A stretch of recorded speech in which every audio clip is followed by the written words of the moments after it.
long rebound. Steph, no timeout with 6. At 5, Curry for the lead.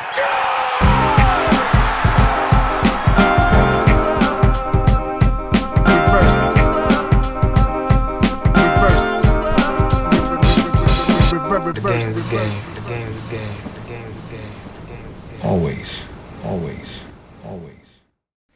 Bonjour à toutes et à tous et bienvenue dans le podcast de Basket Session. Je suis encore une fois avec Antoine Pimel. On s'est retrouvé juste en tête-à-tête il y a 2 semaines pour un podcast et c'est moi qui reprends un petit peu le lead en l'absence de Théo cette semaine.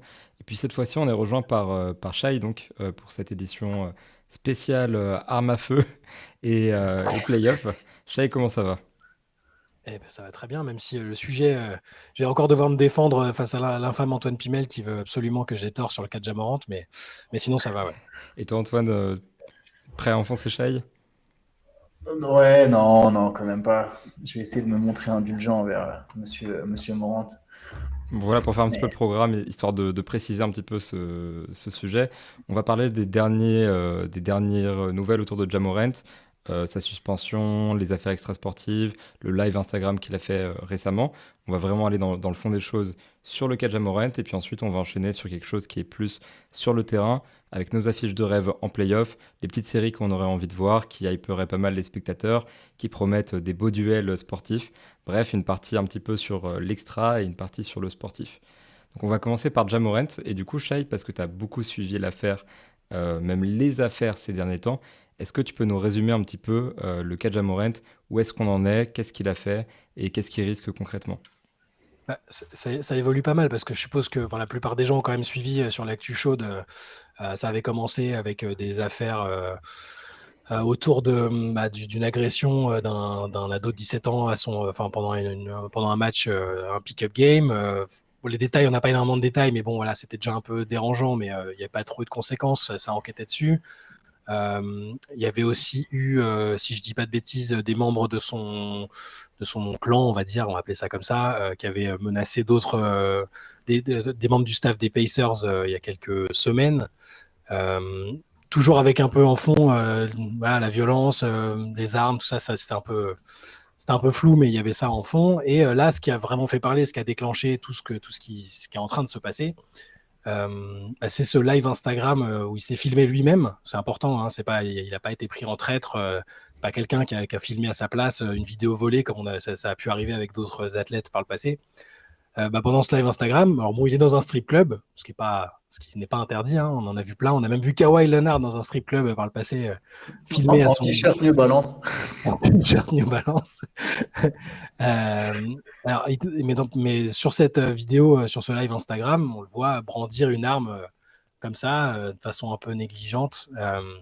Et forcément, si tu voulais dire quelque chose, Antoine, ouais. Non, j'allais dire en plus c'est le timing quoi, parce que c'est pas juste le live en fait, c'est le live qui tombe en réponse aux affaires qui viennent de sortir il y a quelques jours quoi. Donc c'est ça. Et ça a évidemment déjà choqué parce que l'Amérique du sport, enfin la NBA en tout cas, même si l'Amérique a toujours ce problème avec les armes, l'Amérique du sport, la NBA en tout cas essaye au niveau de l'image de pas glorifier le port d'armes et éviter des incidents comme on a pu avoir par le passé qui sont liés aux armes. On reparlera peut-être du parallèle tout à l'heure, mais voilà, l'histoire avec les Wizards dans le vestiaire entre Gilbert Arenas et Javaris Crittenton, voilà, ils essayent que l'image soit clean à ce niveau-là. Et donc les Grizzlies ont mis à l'écart, il n'y a pas le terme de suspension, je pense que c'est pas anodin, mais il est mis à l'écart 2 matchs officiellement, minimum. Lui, dans la foulée, a fait un communiqué pour dire qu'il s'excusait d'avoir laissé tomber la franchise, ses proches, sa famille, tout ça, et qu'il avait besoin d'aide et de travailler sur de nouvelles méthodes pour mieux gérer ses angoisses et son stress, en gros, sans plus de précision que ça. Et là, ça a un tout petit peu évolué aussi, c'est-à-dire que Taylor Jenkins, le coach des Grizzlies, a indiqué que la suspension ou la mise à l'écart, en tout cas, était... il n'y avait pas de deadline, en fait, c'était indéfini, donc ça peut durer aussi longtemps que ça durera. La NBA, en parallèle, a ouvert une enquête. Et pourquoi la NBA a ouvert une enquête ? Parce qu'il y a un risque de grosse infraction à son règlement, parce que dans le CBA, il est bien stipulé qu'il est interdit de porter et d'emmener une arme à feu sur un lieu de travail lié à la NBA. Or, la fameuse soirée au strip club se serait déroulée à Denver, lors d'un déplacement des Grizzlies chez les Nuggets. Et ça impliquerait donc qu'il l'avait avec lui dans l'avion et dans un lieu de travail qui est lié à la NBA. Et pour en revenir à Gilbert Arenas, les Wizards à l'époque, pour avoir stocké dans un lieu de travail des armes, Arenas avait pris 50 matchs. Donc on passe de 2 matchs de suspension, petite remise en question, à possiblement quelque chose de plus gros. Voilà. Ok, ça marche. On est quand même sur la deuxième enquête de la NBA pour Ja Morant en très peu de temps, parce qu'il y a eu cette Ouais. histoire avec un pointeur laser qui était le signe en fait d'une arme à feu. On va pas revenir sur tous les détails, toutes les affaires, etc. Parce que mine de rien, le dossier de Morant commence à être vraiment très chargé. Ouais. Sur le terrain, voilà, il est brillant, c'est le leader des Grizzlies, il fait de super trucs. En dehors des terrains, ça commence à être un peu compliqué. Qu'est-ce que tout ça, ça veut dire sur Ja Morant? C'est un petit peu le débat, je pense, qu'on peut ouvrir ici. Est-ce que ça veut dire que Ja Morant ne peut pas être un leader? Est-ce que ça veut dire que Ja Morant est une cause perdue, entre guillemets? Ou est-ce qu'il y a encore de l'espoir pour que les choses avancent dans le bon sens? Sachant que là, les Grizzlies ont réagi rapidement, que l'NBA a réagi rapidement, et que Ja Morant a répondu de la bonne manière, même s'il n'avait pas trop le choix. Toi, Antoine, qu'est-ce que tu en penses pour ouvrir un petit peu ce grand débat-là? Déjà, répondu de la bonne manière. Non, Disons que oui, si on compare avec Kyrie Irving qui a mis des mois enfin des semaines, pardon, des jours, je ne vais pas non plus exagérer à s'excuser, et encore, c'était quand même pas la même chose. C'est incomparable, hein. Je ne suis pas du tout en train de comparer les deux affaires, je parle juste de l'excuse en soi. Forcément, c'est lui, on n'a aucune idée de son état d'esprit derrière le communiqué, et juste dire je suis désolé, je ne le bien referai sûr. pas, pour moi, c'était absolument pas un signe que le gars a compris son erreur. Par contre, si derrière il y a effectivement une suspension, parce que même là, quand il dit tu sais qu'il avance la santé mentale, hein, ce que je veux croire, je ne suis pas en train de nier ça, pas du tout, mais tu vois, pour l'instant, j'ai aucune idée de quelles sont ses intentions à lui, et c'est clairement pas un communiqué qui va m'indiquer quoi que ce soit, je pense, sur ses intentions. Par contre, oui, c'est une opportunité pour lui, clairement, de réfléchir et de se remettre en question et d'évoluer et de grandir. Et voilà, on le dit souvent, il a que 23 ans. Après, je trouve que l'âge, c'est. c'est... J'ai presque envie de faire une Kylian, tu me parles pas d'âge, quoi. Mais tu vois, quand tu es un grand champion, Mbappé, il sera jamais dans une histoire comme ça. Je suis désolé, il y a des mecs, LeBron, il a jamais été dans une histoire comme ça. Il est exposé depuis ses 15 ans. Kevin Durant, il sera jamais dans une histoire comme ça. T'as des mecs, ils savent pourquoi ils sont là, ils savent à quoi ils aspirent, et ils se retrouvent pas dans ces situations. Et c'est pas pour enfoncer Ja Morant, parce qu'après chacun a sa vie personnelle, chacun a ses problèmes, il y a des soucis. Je pense que c'est très dur de devenir une célébrité du jour au lendemain, c'est très dur de gagner autant d'argent, mort money, mort problème. Donc il y a des circonstances atténuantes que je peux lui trouver.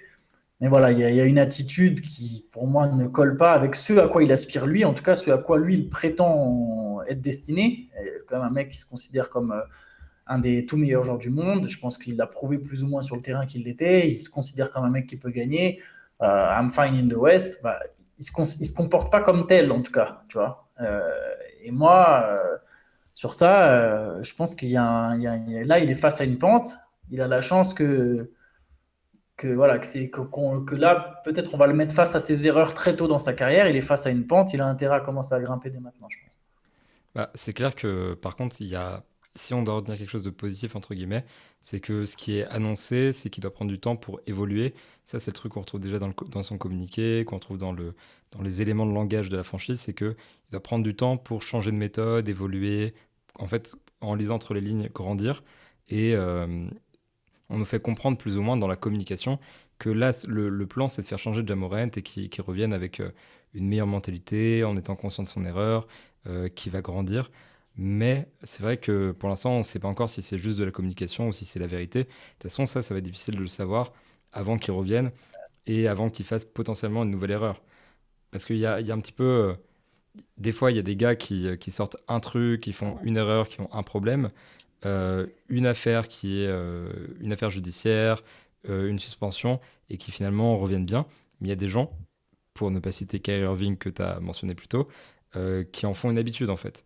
Et ce qui est inquiétant quand tu commences aussitôt, c'est de se dire, ça se trouve, pendant toute ta carrière, ton parcours sportif va être pavé de ce genre d'erreurs qui vont t'amener à être suspendu, à, enfin, à des problèmes même, je sais pas comment dire ça, mais en tant que personne en fait.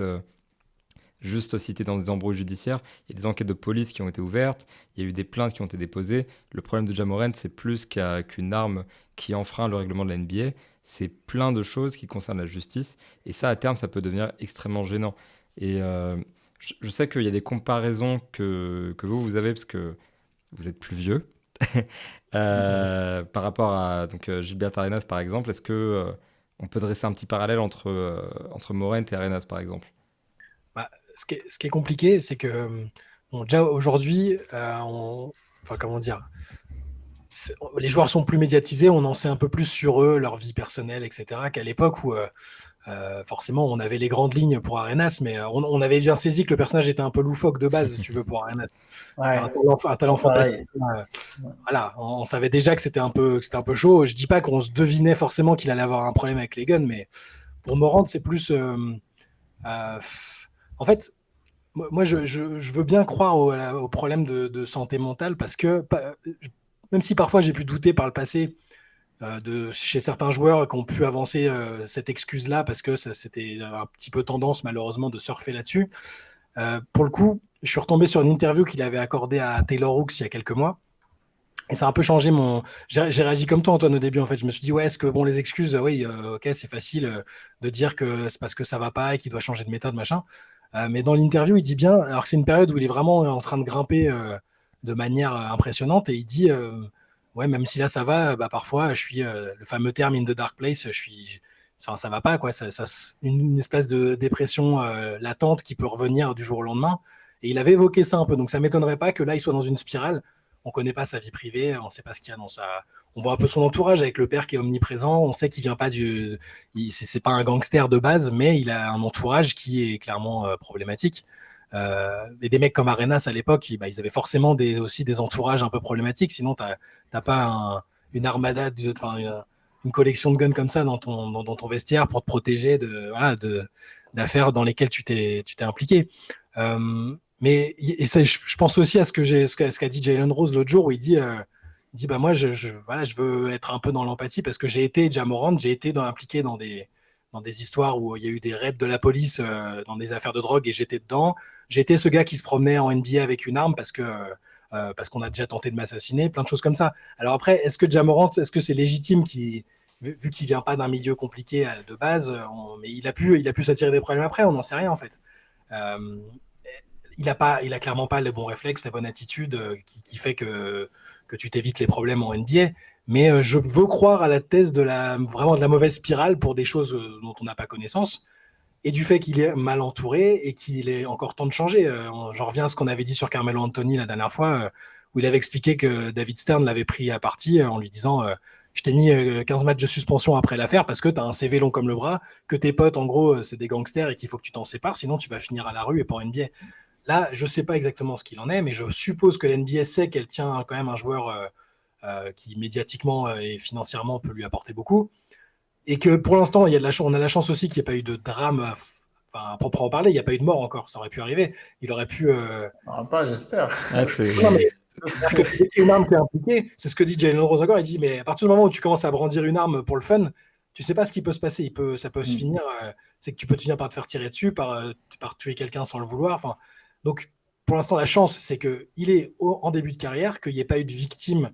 Il y a eu des victimes, a priori, dans les histoires précédentes. Si le gamin il s'est vraiment fait fracasser la tête à 17 ans, c'est une victime, mais il n'y a pas eu de décès et de choses irréparables. Donc, je veux croire qu'il va vraiment travailler là-dessus, que là, cette affaire-là et la médiatisation de ce truc-là vont faire qu'il va se dire non, bon, là, ça va pas, il va falloir que je fasse un peu plus attention à ce que je fais et que j'assume un peu si je veux vraiment être le joueur que je veux être. Quoi. Tu sais, la comparaison avec Carmelo Anthony, moi, si je la tourne d'une certaine manière, elle va exactement dans le sens de ce que je disais quand on était tous les trois dans le live Twitch. Donc, je vous invite à re-regarder d'ailleurs le replay. On a déjà pas mal parlé de Morant. Où je disais, pour moi, ça montre déjà une limite dans sa personnalité. Et que d'une manière ou d'une autre, il ne deviendra jamais un mec qui fait gagner sa team. Alors attention, je précise, c'est pas une tare. On en parlait déjà en off. Il n'y a que 5 joueurs par génération qui mènent leur franchise au titre. Ta carrière n'est pas ratée parce que tu n'as pas mené ta franchise au titre. Je pense qu'il est fort, il pourra être une superstar, mais lui, en tout cas, se voit comme quelqu'un qui peut gagner un titre et qui peut être un leader d'une équipe qui gagne un titre. Et moi, je pense qu'il ne le sera jamais. Et je sais que je tire le trait définitif dès maintenant, mais Je pense que dans sa personnalité, ce qui s'est passé là, qu'il évolue ou non, ça montre une certaine limite. Et pourquoi l'exemple de Carmelo Anthony, je le trouve bien? Parce que Carmelo Anthony, qui était dans des affaires quand même honnêtement beaucoup moins graves, vraiment rien à Clairement. voir.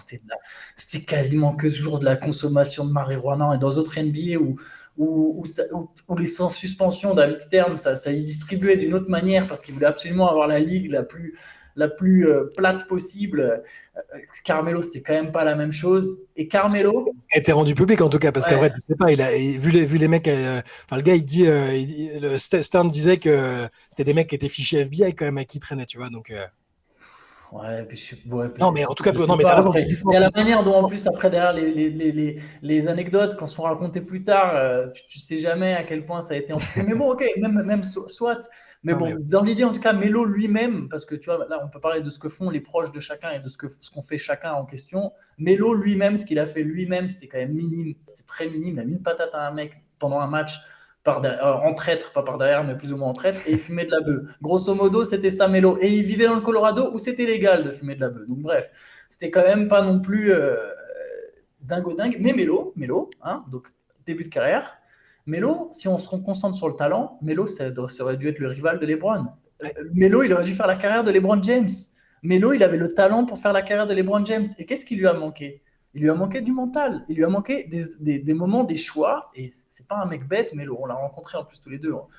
On a vu, enfin, même si c'est court, on peut pas juger sur juste une interview, mais ça se voit que Melo, il est pas bête. Mais il y avait certaines limites de personnalité, que ce soit de l'ego, tu vois. C'est pour ça que quand je dis la personnalité, c'est très large, c'est pas forcément l'intelligence. Et Melo, dans sa personnalité, il a fait des erreurs de choix de carrière qui l'ont empêché d'avoir la carrière de LeBron. Il aurait dû avoir la carrière de LeBron s'il avait réussi. Quand on était dans le live, je parlais à un moment, quand tu arrives à un certain stade, il faut que tu aies l'intelligence pour comprendre que tu dois changer ton jeu, que tu dois changer ton truc. Melo, il n'a pas eu ça.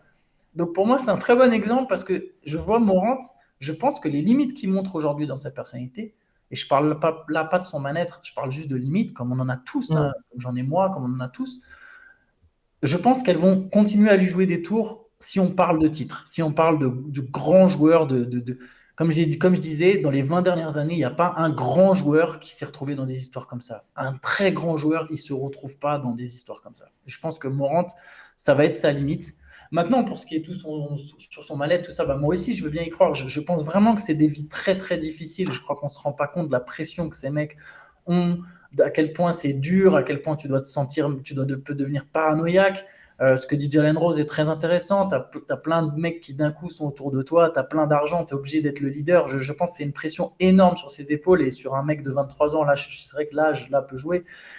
Mais voilà, on verra comment il va se relever. Mais Dark Place ou non, je pense que ça montre quand même vraiment certaines. Je reste pessimiste pour jusqu'où il sera capable d'aller, quoi. Bah, perso, pour être un petit peu l'optimiste de service comme d'hab, la différence que je vois quand même entre Melo et lui, c'est que Melo, par exemple, quand il était au Knicks et que c'était sa franchise, on avait quand même vraiment, on a eu ces témoignages en mode, pas mal de joueurs se sentaient à l'écart, on avait l'impression que l'équipe c'était Melo, les gars qu'il aime bien, et il n'y avait pas de vrai leadership. C'est-à-dire que sur le terrain, c'était lui la star, c'était lui le scoreur, c'était aussi le leader vocal par la force des choses. Mais par contre, dans le vestiaire, ça a toujours été restreint. Alors que Ja Morant a quand même déjà ce truc de... on a l'impression qu'il façonne un petit peu l'énergie des Grizzlies, leur identité, tant dans le jeu, mais ça c'est logique parce que c'est la star, mais aussi dans le vestiaire. On le voit, ça veut rien dire, hein, toutes ces petites danses, tous ces petits trucs, c'est du folklore, mais ça reste quand même un signe que Ja Morant a une personnalité qui est un petit peu plus leader, porteuse que celle de Melo. Après, je pense que la vérité se situe quelque part entre les deux. Il pourra jamais devenir le franchise player d'une équipe qui va au titre. C'est un leader qui va atteindre des sommets en NBA. Forcément, tout n'est pas tout blanc, tout noir, etc. Il y a toujours de la nuance à apporter. Mais c'est vrai que là, dans ce cas-là, pour Ja Morant, j'ai des doutes sur ses capacités terrain à mener une équipe très loin parce qu'il a un style de jeu particulier. Il a une équipe dans laquelle, ok, l'équipe est bien construite, mais il n'a pas de co-star. Et je vois mal quelqu'un venir jouer à côté de Ja Morant. Ça, pour moi, c'est les limites de Ja Morant en tant que franchise player. Mais dans la personnalité, s'il arrive à se débarrasser de ce problème-là, s'il arrive à sortir de cet endroit sombre, du coup, Je pense qu'il a quand même une personnalité qui fait qu'il peut emmener les Grizzlies loin. Il l'a déjà fait l'année dernière. Il peut galvaniser les troupes. Il est quand même assez leader. Donc perso, je vois les choses un peu différemment. Je pense qu'il y a une vraie différence avec Carmelo Anthony et qu'il peut faire de vrais trucs en tant que leader de Memphis. Mais c'est pas pareil. Mais moi, ça, j'ai pas dit qu'ils pouvaient pas faire tout ça, hein. Non, bien sûr, J'ai mais je veux juste dire, dit qu'il y pour a des emmener. limites à un moment dans leur personnalité. Il y a des limites qui peuvent se manifester, en fait. Mais De différentes manières. je trouve que c'est différent, perso, en tout cas. C'est ce que je voulais dire. Je dis Moi, pas je, qu'il va emmener une équipe au titre ou quoi. moi, je serais content s'il se relève suffisamment pour faire une trajectoire, une carrière à la Damian Lillard comme j'aimais comparer, même si je sais qu'ils sont pas pareils, ce sont ni les mêmes joueurs, ni même les mêmes personnalités, mais j'aimais ce côté dont on a beaucoup parlé où tu as l'impression qu'il est heureux d'être là et quels que soient les joueurs qu'il aura autour, il va les emmener à la guerre et il les respecte et il a façonné l'équipe, comme tu disais, Benjamin, avec sa personnalité. Parce que ce côté un peu sur deux, nous contre le reste du monde, tout ça, bah, c'est quand même Morant qui l'a développé. Les autres joueurs sont aussi comme ça, hein, ils sont pas là par hasard, mais j'ai quand même confiance dans le fait qu'ils reviennent et qu'ils reprennent un peu le cours de l'histoire sans tous ces côtés extrasportifs-là, on les connaissait pas jusqu'à il y a quelques temps. Là. Donc, on avait l'impression qu'il était juste un peu grande gueule et que c'était comme ça. On savait pas que ça s'accompagnait aussi peut-être de soucis en dehors et que la personnalité pouvait aussi se traduire comme ça à l'extérieur, justement. Mais moi, toujours pour reprendre Jalen Rose, je suis confiant dans le fait que. Alors, déjà, il appartient à une franchise que je trouve que c'est une franchise qui fonctionne bien avec des dirigeants qui sont compétents. Ils ont tout de suite pris les devants en le mettant à l'écart. Ils n'ont pas fait l'autruche. Il y a d'autres franchises Qui aurait fait pour lesquelles ça a l'autruche. été plus flou. Voilà.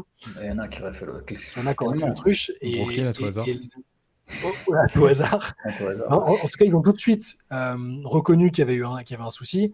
Ils l'ont pas lâché comme ça en disant oh là, on veut plus rien avoir à faire avec lui. J'ai l'impression qu'ils vont travailler ensemble pour que les choses reviennent là où elles doivent être, parce que Memphis, c'est le deuxième meilleur bilan de l'Ouest. C'est une équipe qui tourne super bien coachée, avec un avenir radieux. Et je pense qu'ils vont tout faire pour faire en sorte qu'au niveau mental et qu'au niveau comportemental, ça aille. C'est un mec qui est, voilà, il est quand même très apprécié par plein de monde et je pense que même au sein de la communauté, ils vont se débrouiller pour que. Après, il faut espérer qu'il n'y ait pas d'autres choses, quoi. On sait jamais. Il faut espérer que les affaires se limitent à ça et que quand ils reviennent, qu'on ait une période d'accalmie assez longue. Faudra aussi voir la suspension ils vont forcément le suspendre. Hein. Je vois pas d'autres. La suspension va aller au-delà des 2 matchs. Je pense qu'ils vont pas juste se dire, à moins qu'il arrive à prouver que le Ils flingue. ils vont trouver une disquette à sortir. C'est obligé. C'est un pote qui l'a ramené. Ouais, Tu pas. Et ça, en plus, c'est invérifiable dans une enquête. Dans ce cas, quoi. Donc, au bout de 2 matchs, il revient et il n'y a pas de. Non, par contre, il va pas. Je pense que les Grizzlies, de toute façon, ne vont pas le suspendre que 2 matchs. Là, il ne va pas revenir au bout de 2 matchs. Et d'ailleurs, pour revenir sur les Grizzlies, je suis entièrement d'accord avec toi. C'est peut-être même ce qui est le plus, là où je suis le plus optimiste dans cette histoire et ce qui est le plus encourageant, c'est le fait qu'ils n'aient pas fait l'autruche et que du coup, ils mettent leur star face à ses responsabilités. Parce que si tu laisses passer, tu prends le risque que le gars, il reviendra jamais en arrière. Là, moi, je pense même pas moi, honnêtement, je pense que Morant, à un moment, il va revenir et je pense qu'il n'y aura même plus de gaffe en dehors du terrain. Je pense que c'est un mec qui est quand même capable de cibler quelques limites. Ou alors, si gaffe il y a, ce sera des trucs minimes, mais pas des grosses histoires. Donc là, franchement, que les Grizzlies l'aient mis directement face à ses responsabilités, je trouve ça très important. Et comme tu as dit, le discours est très bon parce qu'ils sont vraiment en mode non seulement on laisse pas passer, mais en plus on trouve que c'est grave.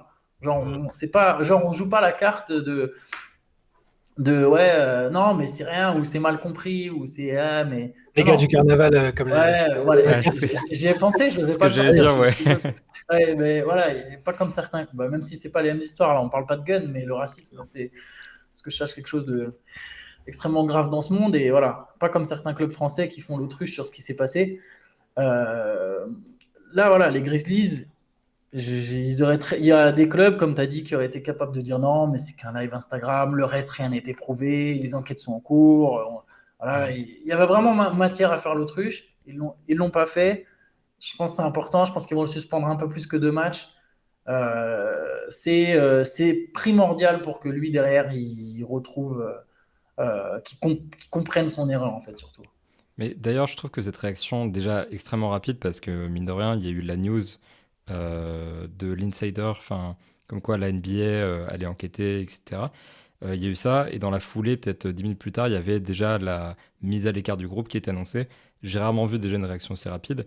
Et ce qui est Ouais. positif aussi, c'est que, mine de rien, les Grizzlies, sur les affaires précédentes, avaient été un peu, je trouve, inquiétants, dans le sens où, pour l'affaire, par exemple, du pointeur laser, pour résumer rapidement, il y avait une embrouille avec des membres des Pacers et un laser pointé sur l'un d'entre eux par l'entourage de Ja Morant quand sa voiture est passée. Quand il y a eu ça, les Grizzlies avaient réagi de manière en bloc. Ça n'a pas été prouvé, il y a eu une enquête, ça veut dire que c'est rien, et de manière très sèche en fait. Pas de si c'était arrivé, on aurait condamné Ouais. directement, pas de désapprouve ce genre de comportement. Seulement, il y a eu une enquête, ça n'a pas été prouvé, laissez-nous tranquilles. Donc là, en fait, cette réaction-là montre quand même que côté Grizzly, il n'y a pas de laxisme, contrairement à ce qu'on aurait pu penser par rapport aux affaires précédentes, qui, mine de rien, vu qu'il y a eu aucune. Enfin, vu que les enquêtes n'ont rien déterminé, ça se trouve, il y avait aussi plus de fumée que de feu en réalité. Mais là, cette réaction-là, elle crédibilise vachement la franchise et le projet général en disant, bah stop, à ce moment-là, effectivement, on va mettre nos limites ici. À partir de là, Ja Morant doit changer et on va pas se laisser marcher dessus par notre franchise player, comme plein d'autres équipes l'auraient fait. Donc je trouve qu'il y a pas mal de positifs dans la réaction des Grizzlies et je pense qu'on est tous les trois confiants pour dire que Ja Morant va revenir en meilleure forme et en faisant beaucoup moins de gaffe à l'avenir, quoi. Ouais, bah, faut l'espérer. Et puis après, moi, je voyais ces Grizzlies-là vraiment beaux pour les playoffs. En début de saison, j'avais mis Ja Morant MVP dans mes playoffs, dans mes pronostics, pardon. Bon, là, c'est un peu compliqué. Ouais. Mais c'est-à-dire, si la suspension est relativement courte, c'est pas impossible qu'ils reviennent et que la dynamique soit bonne. C'est une équipe qui sait gagner sans Ja Morant en plus, hein. Donc, je pense pas qu'ils vont s'écrouler sans lui. Là, sans Ja Morant, sans Dylan Brooks, sans Steven Adams, sans Brandon Clark, enfin, les emmerdes sont un peu accumulées, hein, pour les Grizzlies ces derniers jours. Mm. Ils ont failli battre les Clippers la nuit dernière. Donc, je, oui, voilà, j'ai envie d'être optimiste comme toi, Benjamin. Ta nature optimiste déteint sur moi. Et aussi, j'ai pas envie de donner raison à Antoine qui, depuis le début, me dit que que Ja Morant peut pas. J'exclus même pas le fait, c'est très très optimiste pour le coup, mais j'exclus pas le fait que ce soit un incident de parcours et qu'après il arrive à mener l'équipe plus haut que. Je sais pas s'ils seront champions, mais au moins, moi, je reviens à la trajectoire lillardienne euh, d'incarner magnifiquement une franchise sans qu'il y ait de scandale et de demandes de trade et de choses comme ça. Moi, je veux juste le voir faire toute sa carrière à Memphis et incarner, être l'ADN du projet. Voilà, c'est juste ça que je veux et sans problème extra-sportif, quoi. Ce que je trouve triste, c'est que le cas Morant, au final, c'est marrant, je pense que c'est pas un cas isolé en fait, en NBA d'une manière ou d'une autre. Juste que lui, pour le coup, ça a dépassé certaines limites et ça a été exposé. Mais on en parlait un peu en off et je sais pas à quel point on peut en parler parce qu'on n'a peut-être pas tous les éléments, mais je trouve que c'est symbolique quand même un peu de la société américaine, notamment ce mal-être auprès des très jeunes, de mecs de 20 ans. La santé mentale, même si elle est moins taboue qu'à une certaine époque, c'est toujours encore délicat parce qu'au final, Ja Morant, c'est sa construction quelque part qui pose problème. Et c'est la construction d'un jeune homme qui, malgré le fait qu'il n'a, voilà, comme on l'a dit, pas grandi dans le ghetto, grandi avec ses deux parents, était en école privée, c'est quand même quelqu'un qui a des souffrances. Alors, de toute façon, venir du ghetto, le poids de la souffrance, ça n'a rien à voir avec le. C'est pas que la misère pécuniaire, mais ce que je veux dire, c'est je pense qu'on a un joueur comme Kevin Porter Jr. qui lui aussi a traversé des dark places, qui s'est retrouvé aussi dans des histoires avec des posts Instagram, notamment la gestion des réseaux sociaux aussi des jeunes joueurs de nos jours où ils sont capables de lui montrer un gun. Il y a l'autre qui était à deux doigts de faire comprendre qu'il allait se suicider. Il y a les posts des fois très bizarres sur le Covid, sur du White Lives Matter. Enfin, on peut avoir ce slogan pareil repris par la. Enfin, qui est ridicule. Il y a tellement de trucs. Tu sens que dans la construction de ces jeunes athlètes et de ces jeunes individus, il y a quand même des soucis. Et voilà, moi, ça m'inquiète pour ce pays, entre guillemets. Enfin, c'est pour ça que je dis qu'on n'a pas tous les éléments, parce que là, je pars un peu dans tous les sens, mais j'ai peur que Ja Morant, au final, ne soit pas un cas isolé. Je peux même reprendre ce qui se passe en NCAA. On a du Brandon Miller, enfin, voilà, le cas Brandon Miller. J'ai l'impression qu'il y en a de plus en plus. Et ça m'a. En fait, Morant, tu vois, j'ai même pas envie de l'enfoncer, parce que ça m'attriste, en fait. C'est même pas que je suis pessimiste à son sujet, je suis plus juste triste en fait, de se dire qu'un gars qui a la voie royale pour avoir une vie de rêve, et ben non, c'est difficile, tu vois. C'est difficile pour lui et ça me fait de la peine pour lui et je pense qu'il y en a beaucoup d'autres dans son cas en fait. Et tout ça en plus sur fond quand même d'impunité globale des athlètes, parce que souvent c'est des mecs qui sont couverts par des agents, qui sont Ouais. accompagnés, auxquels on donne beaucoup de choses. En fait, il y a quand même ce truc qui ressort beaucoup en psychologie, que les athlètes de haut niveau, souvent, ont un problème avec les conséquences parce qu'ils les subissent pas si souvent que ça. Parce qu'ils sont souvent couverts, on est plus indulgent avec eux qu'avec les autres. Donc, quand tu mélanges les deux, les problèmes de santé mentale et puis derrière cette culture de l'impunité et ce côté, justement, cette dérive des athlètes professionnels par rapport à la justice et aux faits extrasportifs, on arrive à des cas comme Ja Morant qui, en fait, se sabote, comme tu dis, tout seul. Et plus que quelque chose de drôle, parce que ça a été tourné en ridicule beaucoup ces derniers temps, ça reste effectivement un problème grave qu'il faut aborder avec une certaine gravité et il faut y accorder de l'importance. Et je pense qu'on va pouvoir, derrière cette phase un peu grave, Allez, sur passer, une note vert. passer sur quelque chose de plus sympa, de plus terrain, de plus cool. Je profite de l'interlude pour rappeler du coup que le MOOC numéro 11 spécial Jordan est toujours disponible en précommande pendant 48 heures, puis ensuite toujours disponible évidemment en commande sur le site web. Donc n'hésitez pas à aller jeter un œil, c'est un gros travail de toute la rédaction pour rendre hommage à Izzy Ernest et à tout ce qu'il a accompli dans sa carrière. Et puis, du coup, puisqu'on parle de greatness, on va parler de là où les légendes se créent, de là où l'histoire s'écrit réellement, des playoffs. Et cette année, on a quand même un très beau comment dire, tableau qui se dessine devant nous. On a vraiment un très haut niveau de compétition, beaucoup d'incertitudes, un Ouest particulièrement relevé, un Est avec des équipes qui sont vraiment impressionnantes tout en haut. Donc, on s'est posé la question, quelles sont les séries de rêve cette saison en NBA pour les playoffs? Est-ce qu'on a envie de voir des rivalités exposées au grand jour? Est-ce qu'on a envie de voir des équipes de haut niveau s'affronter dans des finales de conférences légendaires? Qu'est-ce qu'on veut voir en particulier? Du coup, c'est quoi? Je vais laisser Antoine commencer parce que Ah, on, moi, encore. Ouais. on l'a un peu moins entendu sur ce podcast. Toi, s'il y a une série dont tu rêves, laquelle ce serait? Alors attends, parce que je vais essayer de vous laisser certaines. Allez, je vais commencer par le. En plus, ça concerne un peu l'actualité. Un petit Suns Mavericks pour le premier tour, là Voilà. pour le coup. On Je la enfonce veux les pas portes plus loin que le ouvertes. premier tour, mais ouais, Celle-là, ouais, elle est crédible pour le coup. ouais. Celle-là me ferait bien plaisir au premier tour. Quelque part, Kyrie contre Kevin Durant, quelques mois après s'être séparés, même s'ils sont toujours potes, je trouve ça marrant. Chacun a rejoint son duo. Évidemment, la revanche de l'an dernier. Doncic contre Booker, une petite rivalité naissante. Deux équipes offensives, deux belles. Alors, une équipe plus aboutie que l'autre, mais quand même deux belles équipes de basket, même s'il y a un coach d'un côté, pas forcément de l'autre. Mais non, je rigole. Je taquine juste Ben. Mais Non, mais je suis non, assez d'accord en plus. Donc, ouais, en tout cas, disons qu'il y a un tacticien un peu plus réputé. Et ouais, cette série-là me branche bien. Pour un premier tour, je pense que c'est une belle entrée en matière. Je préfère ça que Suns Warriors dès le début. J'ai l'impression que ça sera un peu du gâchis. Donc j'aimerais bien un petit Suns Mavericks là.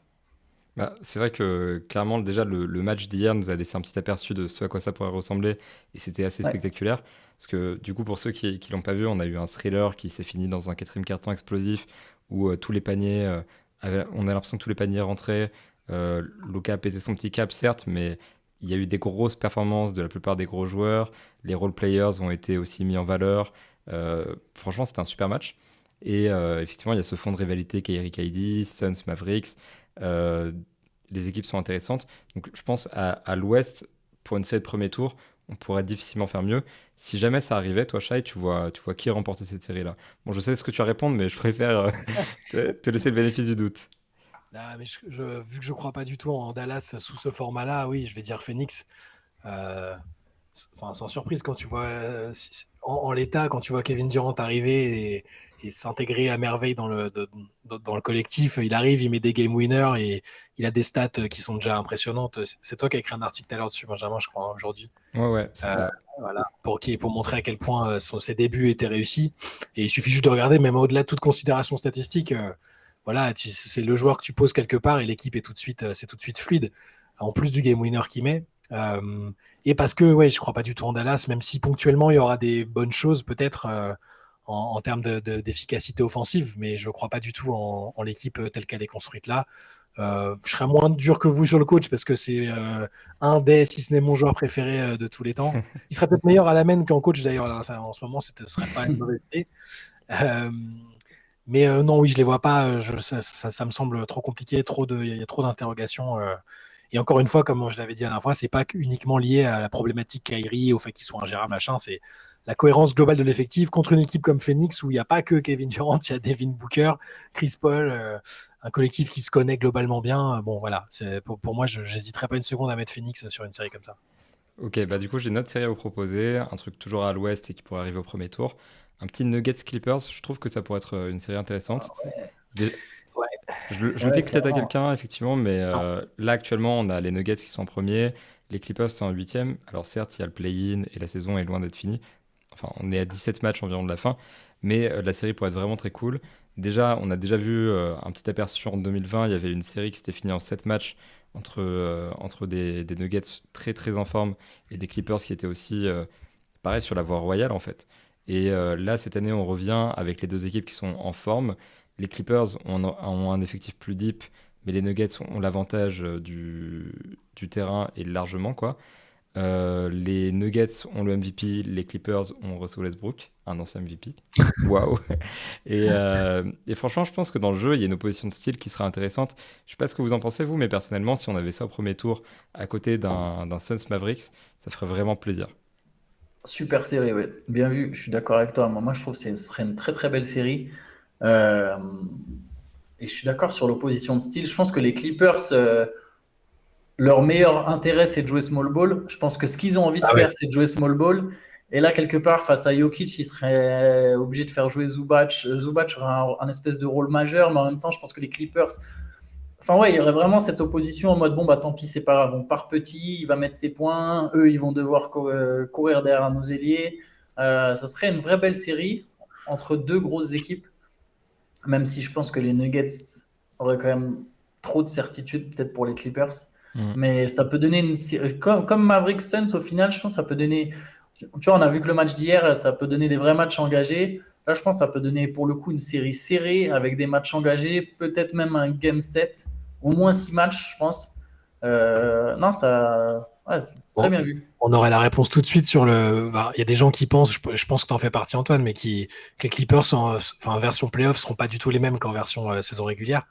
Et même eux, en fait. L'arrivée de Westbrook. Hein. Ouais, voilà. Mais globalement, même eux te disent que c'est une équipe qui est bâtie pour les playoffs avec Kawhi, Paul George, tout ça. Forcément, tu te dis. Donc, ce serait un bon test là pour le coup s'il y a un moment pour montrer un adversaire pour montrer que c'est effectivement une équipe très différente en playoff, bah, c'est l'équipe qui sera sans doute numéro 1 à l'Ouest. Et pour Denver aussi, finalement, ce sera un gros test parce que s'ils jouent contre une autre équipe, les Clippers, c'est un faux. Malgré tous les problèmes qu'on a pointés, c'est un faux. Là, ils sont 8e, c'est un faux 8e en fait, hein, sur la qualité de l'effectif et sur ce qu'ils ont déjà montré qu'ils étaient capables de faire, c'est un faux 8e. Donc, ce sera un vrai gros test pour Denver aussi. Comme ça, je vois plus Denver aussi sortir de l'opposition, mais c'est un premier tour qui me ferait quand même peur à la place des Nuggets. Et puis en plus, il y a la petite rivalité entre guillemets Bones Island qui retrouve Michael Malone. Ah oui, et Reggie Jackson. Donc ouais, il y a le petit côté, il y a un petit côté fun en plus, une petite couche supplémentaire qui ajoute du relief. Donc clairement, ça vend du rêve. Shai, toi, vas-y, je te laisse donner ta série. Moi, j'en ai une marrante. Alors, je sais pas du tout. Enfin, au premier tour, ça va être peut-être un petit peu compliqué, sauf si l'une des deux équipes commence à gagner beaucoup de matchs, ce qui serait pas du luxe vu qu'ils sont pas encore qualifiés pour le play-in, ne serait-ce que maintenant. Moi, j'aimerais avoir une série entre les Kings et les Lakers, en fait. Tu m'étonnes. Alors, évidemment, pour l'histoire, parce que les fans des Kings, c'est comme les fans de l'OM avec la Ligue des Champions 93, ils te parlent que de ça, que de la série contre les Lakers. C'est le fait historique qui tourne en boucle depuis 30 ans, 25 ans. Et alors, déjà, pour cette espèce de revanche, vu qu'ils se sont fait voler, que c'était l'équipe qui, au niveau panache et style, devait arriver au bout et n'y est pas arrivé. Et puis parce que j'ai envie que Sacramento passe un tour en fait et que j'ai l'impression qu'ils arriveraient à battre les Lakers au premier tour. Voilà. Bah, s'ils tombent sur les Clippers et qu'ils font jouer Westbrook 30 minutes, il y a aussi moyen qu'ils passent les C'est Clippers. Hein. possible. Non mais en fait en fait j'ai pas envie que Sacramento arrive en playoff et fasse de la figuration. J'ai envie qu'il y ait une affiche excitante. Dans tous les cas, la salle, elle sera bouillante parce que là, ils n'ont pas connu ça depuis 1 million d'années. Et ils sont chauds. Et forcément, l'avenue des Lakers avec l'historique, le fait que ce soit les Lakers, même de cette année, et l'historique entre les deux, ça fait que j'aurais envie de les voir. Après, objectivement, si les Lakers se pointent avec LeBron, Anthony Davis et le supporting cast qui commence à être pas mal, mine de rien, les ajustements faits là, avant la deadline sont plutôt pertinents, même si je crois pas sur le long terme. Hein, je crois pas là, enfin que je les vois pas comme des contenders non plus, hein, mais il faut forcément constater que c'est plutôt intéressant. Ça ferait une affiche sympa et je pense que les Kings pourraient faire quelque chose, même si je mettrais les Lakers au bout du compte. Moi, je pense que les Kings, c'est pareil, les faux 3 de Les la. feux troisième. Ouais, c'est ça. C'est-à-dire qu'on Ouais. a une équipe qui est vraiment très efficace en saison régulière, super attaque, mais on a l'impression qu'elle n'a pas de potentiel au-delà de ça. Ce qui est déjà excellent, hein, d'ailleurs. Mais c'est vrai que dans une série de premiers tours, vu la densité de l'Ouest cette saison, on les donne un peu perdants. Par contre, je vois déjà les articles d'Antoine Pimel à la moindre victoire, en mode les Lakers se sont fait tarter par les Kings pour en mettre des couches sur les Lakers et tout. Non, ça, tu te trompes, c'est pas mon style, ça. Mais j'aime bien, on Mais commence à c'est. créer un personnage d'Antoine Pimel intéressant lui Ouais, aussi. mais non. Mais non. Je veux pas de raison de narguer les Lakers. Par contre, je suis d'accord, ce serait très cocasse que. Je pense que les supporters des Kings qui vont être ultra bouillants, c'est quand même une des salles les plus bruyantes. Mm. J'imagine même pas si tu leur donnes les Lakers au premier tour, le bruit qui va y avoir dans la salle et à quel point ils seront remontés. C'est encore le record d'ailleurs de la salle la plus bruyante, je crois. Après, je pense que c'est les seuls à essayer de le battre en même temps. Oui, oui, donc ça va faire, c'est vrai, mais, mais Je me mine de demande rien, si, je me demande si les Warriors ne l'avaient pas battu à l'Oracle là, sur la fin, je sais plus. Bon, en tout cas, c'est une salle ultra bruyante. À l'époque, ils faisaient sonner les clochettes des vaches ouais. dans le truc pour que ça fasse un bruit encore plus. Mais non, mais voilà, historiquement, et puis ouais, je trouve que l'affiche serait sympa. Ça ferait il y aurait des petites storylines à raconter, ce serait cool. Même pour le côté un petit peu petit marché contre gros marché, toujours en Californie. Voilà, Puis les encore une fois, il y a. déplacements, ouais, les déplacements seraient pas trop longs en plus, ça va, Mm. c'est plutôt cool. Non, c'est vrai qu'il y aurait quand même un bon truc à faire, une bonne petite rivalité, couche historique, intérêt sportif, etc. Antoine, je te laisse piocher dans ta pile de séries. Allez, j'en ai une autre du premier tour que je trouve intéressante. Ce serait une Sixers hit. Elle est, elle est possible aujourd'hui. Il faudrait que Miami passe sixième ou oui, parce que Cleveland, Philadelphie devrait a priori soit être troisième, soit quatrième. Ça m'étonnerait. Et puis de toute façon, s'ils descendent, Miami ne montera pas. Donc ouais, sur un truc 3-6, j'aimerais bien cette série. Ce serait déjà une revanche de l'an dernier. Mhm. Et je pense qu'il y a des matchs dans le match. Tu as un Butler-Harden, tu as un Adebayo Embiid et Butler contre les Sixers. C'est-à-dire que les Sixers seraient remontés contre le Heat en mode bon, ils nous ont sorti l'an dernier, il faut qu'on se fasse respecter. Et Butler est toujours remonté contre ses anciennes équipes en mode ah bah tiens, ils m'ont laissé tomber pour Tobias Harris, je vais leur montrer.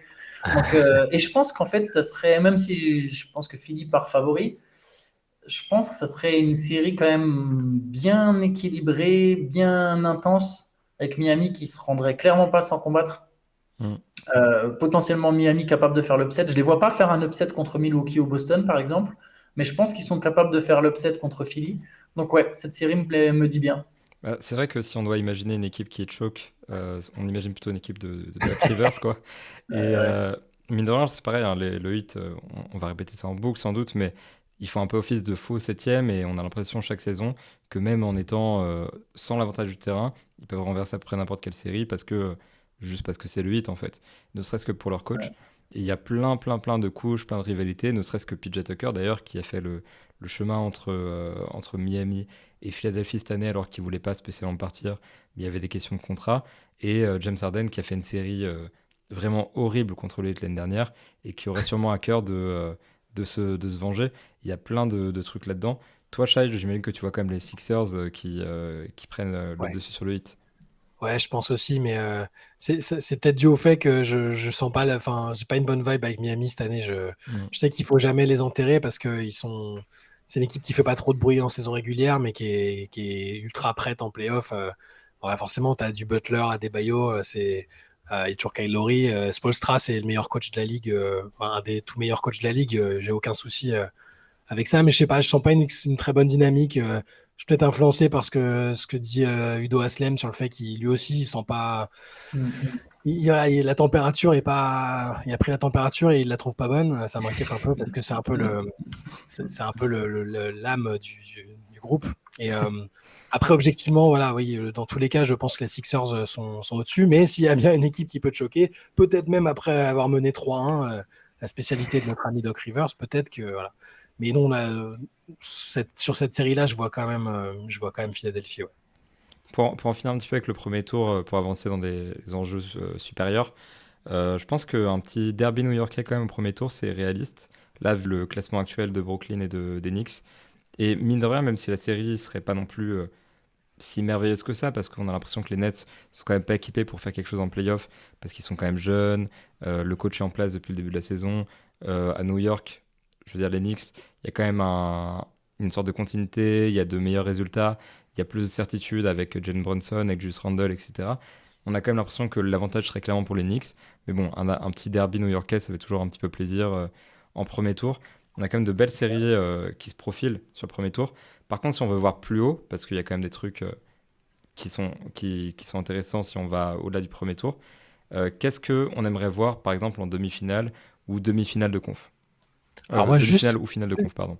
Juste peut-être, alors vu que là je suis en train de regarder le classement et que c'est complètement plausible au classement, juste pour finir sur le premier tour, tu parlais des Knicks, moi j'aimerais bien voir la série Cavs-Knicks, je la sens vraiment, c'est vraiment un truc que j'ai envie de voir. Ouais, parce que les Knicks, ils Ouais, sont, c'est ils sont Mitchell sur. contre les Knicks en plus. Voilà, Mitchell contre les Knicks avec Mm. ce qu'on sait, le fait qu'ils voulaient jouer là-bas, qu'ils n'ont pas appuyé sur la détente pour faire le trade, le fait que les Knicks, là, ils sont sur une série. Enfin, j'aurais peut-être pas dit ça il y a quelques temps, avant le début de la série de victoires, parce que les Knicks faisaient une saison un peu plan-plan, en étant correct, sans être hyper emballant. Là, il y a une espèce de dynamique assez incroyable et d'enthousiasme. On sait comment c'est avec les Knicks, dès que ça commence à gagner autour, il y a une vague qui porte l'équipe et une vague d'enthousiasme.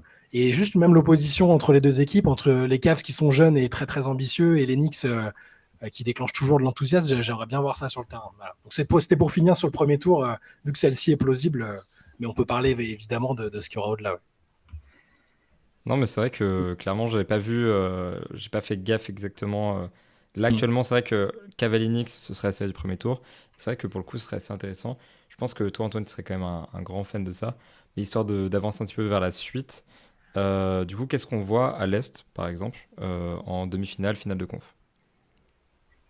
On peut citer que. Enfin, non, on peut pas citer que, mais je Mais pense qu'on veut tous un Bucks Celtics à un moment, quoi. voilà, En enfoncer finale la de conf, porte. quoi.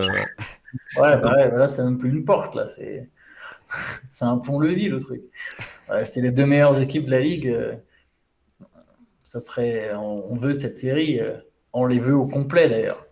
C'est ça, Revanche de l'an dernier. s'il n'y a pas de blessure, en fait, après, j'espère qu'on va pas leur porter l'œil, mais les deux équipes semblent tellement au-dessus, même de Philadelphie qui est troisième, que on se dit que s'il n'y a pas de blessure d'un côté ou de l'autre, si tu n'as pas un Middleton qui se blesse en cours de route comme l'année dernière, si tu n'as pas Tatum ou Brown qui se blessent, on les imagine pas ne pas s'affronter en finale tellement elles semblent au-dessus et sûres de leur force. Donc ouais, et puis on a envie de le voir. Ça ressemble à une série classique en 7 matchs qui va se jouer au couteau avec des superstars qui auront du Yanis contre Tatum à la fin où ils sont à 44 points. Enfin voilà, ça ressemble à un classique. C'est presque tellement évident que j'ai peur que ça arrive pas, quoi. Et puis, même si on remonte sur les dernières années, il y a eu quand même quelques séries Bucks Celtics qui étaient intéressantes. Et on a quand même une sorte de rivalité en haut de l'Est qui se crée un petit peu entre les deux équipes, qui sont relativement proches, qui ont des similarités dans la construction, qui sont, je pense, peut-être les deux meilleures équipes en termes d'effectifs pour le titre et en termes de continuité, etc. C'est peut-être les deux favoris au titre. Donc ça fait un peu finale avant la finale, ça fait... Non, Ouais, c'est vraiment clairement. quelque chose d'intéressant, hein. Je pense que ça, il n'y a pas tant de trucs à dire que là-dessus, parce que déjà, c'est le scénario probable. Milwaukee est premier, Boston est deuxième. Il y a un peu d'avance de chaque côté sur l'équipe qui est dernière. Donc, si les deux équipes suivent la route qui est tracée pour elles, ça devrait arriver en finale de conférence. Et puis, pour le coup, forcément, voir les deux meilleures équipes de la NBA s'affronter en finale de conf, quel que soit l'historique, quels que soient les joueurs, quel que soit le contexte, ça vend du rêve. Donc, je pense qu'on a tous envie de voir cette série-là. Après, il faudra juste que Boston sorte un peu de l'espèce une espèce de petite léthargie là en ce moment Ouais. où sur un match ils sont pas très convaincants, mais bon, je les imagine capables de réagir. C'est quasiment le premier gros test pour Matsula, je pense, parce que l'équipe, enfin tout marchait comme dans un rêve. Offensivement, c'était incroyable. Défensivement, ça restait correct. Il n'y avait pas trop d'obstacles. Là, ils sont, enfin voilà, personne ne fait une saison parfaite et sans petit trou d'air. Là, je les sens un peu. Voilà, la défaite contre les Knicks, double prolongation, il n'y a pas de honte du tout, hein, mais j'espère qu'ils vont se sortir de ça et pas que ça va. C'est un signe d'une mauvaise période, quoi. Il faut qu'ils retrouvent leur groove, comme disait Jason Tatum. C'est clair que Ouais. là, la dynamique, bon, les Bucks en ont fini avec leur série de victoires, mais la dynamique est quand même faveur Milwaukee, qui était sur une énorme série de victoires, la plus grosse de la saison. Donc clairement, il y a un peu plus de momentum côté Milwaukee, qui en plus a beaucoup joué avec des problèmes de blessures, alors que Boston a été au complet pendant une bonne partie de la saison, malgré quand même Robert Williams qui s'est fait attendre, malgré des petits soucis. Mais les Bucks ont quand même joué avec un handicap sur la plupart de la saison, et pourtant Ouais. ils en sont là où ils sont là où ils sont actuellement.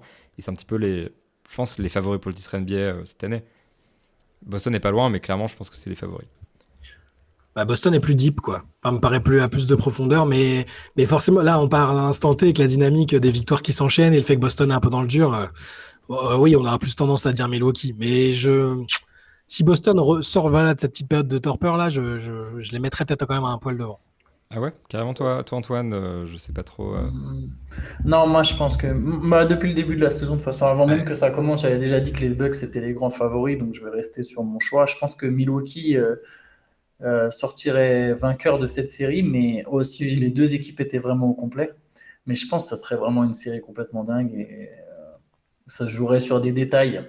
Ça se jouerait sur beaucoup, sur des répétitions de détails, je pense. De toute façon, ça se joue souvent sur des détails à ce niveau-là, et clairement, quand tu as l'opposition de Jason Tatum contre Giannis, tu as du Jrue Holiday contre Jalen Brown, / Marcus Smart, tu as plein de petits duels dans une série comme ça, c'est toujours assez palpitant. Puis en plus, c'est rare quand même qu'on ait deux candidats au titre de MVP dans deux équipes qui sont extrêmement compétitives, qui sont en haut de la saison régulière. Enfin, il y a tous les éléments pour une série de fou, quoi. C'est vraiment, je pense, Ouais. là, cette année, si on veut imaginer une série palpitante en fin de saison, on fait pas mieux que ça. À moins que quelqu'un ait un scénario à l'ouest qui serait peut-être plus intéressant ou aussi intéressant. À l'Ouest, il y a un truc, je pense que sur les trois équipes que je vais citer, deux d'entre elles, n'importe lesquelles, mais entre Suns, Warriors, Nuggets, tu prends deux de ces trois équipes-là, ça te donne une série, que ce soit Warriors, Nuggets, Warriors, Suns ou Suns, Nuggets, tu as des séries de fous. Ce qui m'embête, moi, mais bon, quelque part, c'est comme ça, c'est la vie, c'est que pour l'instant, ils sont tous dans la même partie de tableau. Alors d'un côté, Ouais.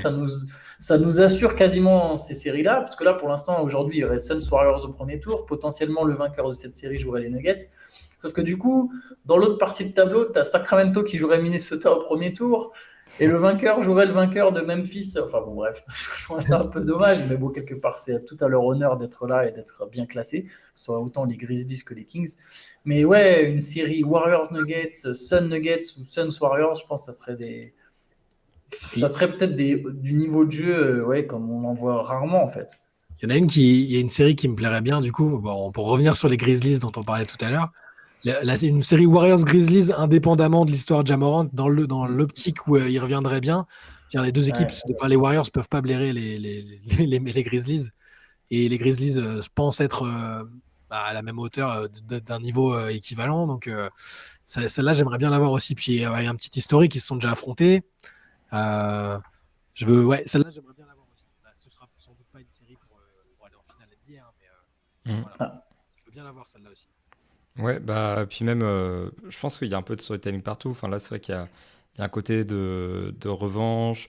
L'année dernière, dans la série, en plus, ça a été super intense avec Dylan Brooks qui avait blessé Gary Payton 2, Steve Kerr qui avait été dur là-dessus, justement, et a raison d'ailleurs. Il y a eu plein de pics qui ont été envoyés des deux côtés, surtout Grizzly vers Warriors, et ensuite, c'était plus de la réaction côté Warriors. Mais on sent qu'il y a de l'animosité. Plus on avance, plus on parle de rivalité. Il y avait Klay Thompson avec Ah, Jared Jackson. Shai, ouais, on on t'entend a, pas on a très bien. perdu ton son. D'ailleurs, au passage, ce week-end, Dylan Brooks confié qu'il n'aimait ni les Warriors ni Draymond, qu'il déteste les Warriors et qu'il déteste Draymond. Quelle Donc surprise. ça rajoute encore du fuel. Mais par contre, si je reviens sur la série Warriors-Suns, je pense que, en fait, là, j'ai quand même la sensation, et on l'a tous, à mon avis, on en a parlé dans le dernier podcast, que les Warriors sont un peu en dessous et que ça va être compliqué d'aller chercher, d'aller loin en playoff cette année parce que ils sont pas mis en forme, parce qu'il y a eu des blessures, parce qu'il y a l'impression qu'il manque quelque chose.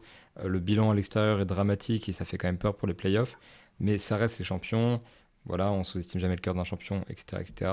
Mais c'est vrai que là, si le premier tour se faisait tout de suite, on aurait une série Suns-Warriors. Donc Kevin Durant qui affronte les Warriors pour la première fois en playoff depuis son départ de Golden State en 2019. On a là un petit peu deux grosses équipes qui sont bien construites, avec des extérieurs qui sont très forts. Je pense à Devin Booker et Stephen Curry. On a quand même des divergences de style parce que les Suns sont un gros pivot qui peut faire très mal qui peut faire très mal aux Warriors, alors que les Warriors sont plus axés sur le côté extérieur. Draymond Green reste un super défenseur pour contrer Kevin Durant. Il y a plein de petits paramètres comme ça aussi qui sont intéressants. Donc clairement, que ce soit au premier tour ou plus tard, Suns Warriors, moi ça me fait bien kiffer. Pareil, Warriors Grizzlies aussi, mais effectivement plus pour l'extra sportif et le côté rivalité naissante que pour le côté sur le terrain, quoi. Je sais pas si on a fait le tour ou si vous avez d'autres idées de séries encore à rajouter sur le tas. Je regarde un peu le classement là, mais il y avait les Pelicans. Les Pelicans avaient un début de rivalité avec les Suns, il me semble. À un Ouais, moment c'est dans la ça. saison, c'est ça, ils ne pouvaient pas se Ouais. blairer. Ah bon, de toute façon, les Suns, les Suns ont des joueurs un peu clivants. Devin Booker, c'est un joueur poil à gratter aussi qui aime bien rentrer dans l'art des gars. On a vu avec Doncic la dernière fois. J'ai sorti là, je disais les Pelicans parce que c'est l'équipe qui est un peu sortie des radars, même s'ils sont encore qualifiables via le play-in. Mais j'aurais bien aimé les voir contre quasiment toutes les grosses équipes de la ligue quand ils étaient au complet en fait. Là, c'est peut-être un peu, c'est peut-être un peu plus d'actu parce qu'ils sont loin, que Zion n'est pas là, mais j'aurais bien aimé les voir par exemple contre les Suns, ça aurait été cool. Mais bon, je pense qu'on peut un peu les oublier pour le moment. Mais en fait, c'est limite comme si on avait trop de séries qu'on a vraiment envie de voir. Parce que Ouais. généralement, on a des petites rivalités, on a des petites séries intéressantes comme ça, pour plein de petites raisons. Mais là, on a l'impression quand même qu'il y a trop de scénarios pour tomber dans les playoffs. Enfin, on en est à un stade où c'est irréaliste en fait d'avoir tous ces trucs-là et où on a vraiment envie que trop de trucs irréalistes se passent parce que Euh, on pourra sans doute pas avoir Warriors Suns et Warriors Grizzlies et Suns Mavericks, etc. Enfin, il faut choisir nos batailles. Donc déjà pour commencer, je vous invite en commentaire à mettre les séries dont vous rêvez vous. Puis ensuite, c'est vrai que là cette année, on a quand même une course très incertaine aux playoffs. Aux playoffs déjà pour commencer, mais surtout on a une course très incertaine en playoffs. C'est ça que je voulais dire surtout. Et on a plein de séries super intéressantes. Donc on est quand même sur une saison qui, je pense, sur le plan all-time, se classe très haut dans le suspense pour le titre, se classe très haut dans l'entertainment. Est-ce que vous voyez les choses de la même manière que moi? C'est-à-dire que cette saison, pour vous, c'est vraiment une des meilleures saisons qu'on a eues sur les 10-20 dernières années, quoi. c'est une des plus incertaines. En fait, de toute façon, l'introduction du play-in fait que à tous les étages, c'est un peu intéressant, ce qui n'était pas le cas avant. Où, Mm. là, à ce stade de la saison, à l'amorce du sprint final, tu as tellement de matchs qui sont inutiles, ou d'équipes qui sont en roue libre que forcément ça. Mais oui, c'est quand même relativement incertain parce qu'on a eu toutes les périodes avec les Warriors de KD où tu sais que ça va aller en finale, tu sais quasiment que ce sera Cleveland en finale avec LeBron. Là, il y a quand même toujours cette incertitude. Il n'y a pas une équipe de chaque côté qui ressort et dont tu sais quasiment qu'elle va y aller. Il y a toujours ces incertitudes-là. Alors, je ne sais pas si c'est la saison la plus euh, avec le plus de suspense et d'incertitude, mais ça en fait partie. Et je pense que on en avait parlé l'année dernière. La NBA est amenée à avoir maintenant ce genre de schéma avec du suspense quasiment tous les ans parce que même si des équipes font des super teams, on a l'impression qu'on revient à un système un peu différent avec soit deux stars par équipe, soit des collectifs très forts. Et dans tous les cas, il y a quand même plus de. Mais en fait, il y a aussi plus de talent, en fait. Mm. Ouais, Moi, je pense pas qu'il y ait qu'une star par équipe. Par contre, il y en aura peut-être sans doute presque deux partout, parce qu'il y a de plus en plus de stars et de superstars, en fait. C'est juste elles seront peut-être pas, les équipes ne sont pas toutes créées via des super teams, mais les Celtics ont au final deux vrais superstars. Les Bucks ont ont 3 vraies stars, dont une superstar. Il y a de plus en plus de talent. Je pense que la Ligue s'est jamais aussi bien portée en termes de talent et ça donne des équipes de plus en plus fortes, des joueurs de plus en plus forts, et du coup une course au titre assez dingue. Puis même de plus en plus tôt, d'ailleurs, en termes de force. Ouais. Là, cette année, dans les joueurs qu'on a cités pour des séries, on a des gars comme Ja Morant qui est encore tout jeune. Ça se ressent du coup hors du terrain, mais sur le terrain aussi pas mal. Il y a même Devin Booker qui a pas encore 27 ans. On a Luka Doncic qui a été drafté relativement récemment. Shai a mentionné les Pélicans de Zion Williamson. Jason Tatum, Jaylen Brown, ça reste un duo qu'on a envie de voir comme l'avenir de la ligue. Même Giannis Antetokounmpo, qu'on a l'impression de voir depuis des années régner sur l'NBA, reste relativement jeune. Même Nikola Jokic d'ailleurs, qui a 27-28 ans. Joel Embiid, enfin les Cavaliers qui sont en gros super jeunes, les Nets qui vont se qualifier en playoff, certes pas seulement grâce à leur groupe jeune, mais qui risquent d'y être avec un groupe jeune quand même. On a quand même des stars qui émergent de plus en plus tôt, qui sont de plus en plus intéressantes, qui forment des équipes de plus en plus compétitives à un stade pas avancé de leur carrière. Quand on avait des LeBron en 2003 et ensuite qui se lançaient en NBA, il fallait attendre un petit peu pour avoir un coéquipier All-Star comme Kyrie Irving avec Luka Doncic ou une équipe aussi bien construite que les Grizzlies autour de Ja Morant. Donc là, on est vraiment à un stade, je trouve, où les équipes sont plus fortes, plus vite. Effectivement, il y a une bonne répartition de talent. Et donc, quand tu as énormément de talent qui est très bien réparti comme cette saison, je trouve que ça donne des scénarios qui sont vraiment intéressants. Yes. Bon, bah là-dessus, je pense que on va pouvoir conclure. Donc, encore une fois, n'hésitez pas à nous donner les séries dont vous rêvez en commentaire. Pareil, n'hésitez pas à aller check le MOOC numéro 11 spécial Jordan sur le site de Basket Session et tous les articles de la rédaction de Basket Session. On va suivre l'affaire Ja Morant au plus proche, bien évidemment. Rendez-vous tous les mardis pour la late session aussi à 23h sur Twitch, sur notre chaîne. Et puis du coup, on se dit à la semaine prochaine pour le prochain podcast avec le retour de Théo, le roi Théo normalement, qui devrait nous revenir en bonne forme. Et d'ici là, je vous souhaite une excellente semaine et à très vite. Ciao. Ciao.